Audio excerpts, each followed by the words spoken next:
Hey guys, welcome back. This is Bernard from the BTNHD, and today is all about getting started with Docker within Linux. So let's get into it. Okay, so like I said before, I'm getting myself into Docker. So far, I did a video on how to configure Windows 10 with Docker. I also pushed out a video on how to configure Docker within Windows Server 2004. And today is all about Linux. The Linux platform is the easiest one, but the only problem is with Linux, once you install Docker within Linux, you can only push out Linux containers or images. You can't do Windows, okay? So let's get into it. Okay, so I'm actually installing my Docker within Ubuntu 20.04. So from here, we are going to open up terminal. Now, the first command that we are going to run is the following.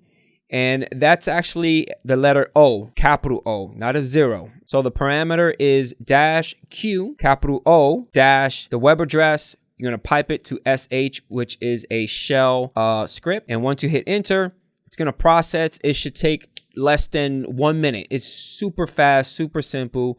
Once it's done, bam. Now, the first command that you should run to make sure that you have Docker installed is the following. You are going to do a sudo docker version, and when you hit enter, boom. And that's it, guys. How simple is that to install Docker within a Linux platform? Wow, we're done. So hopefully you guys enjoyed this video. Make sure to hit that like button. Also, do not forget about punch, elbow, and smashing that subscribe button to get the latest and greatest from this guy. And I'll catch you guys on the next one. Peace out.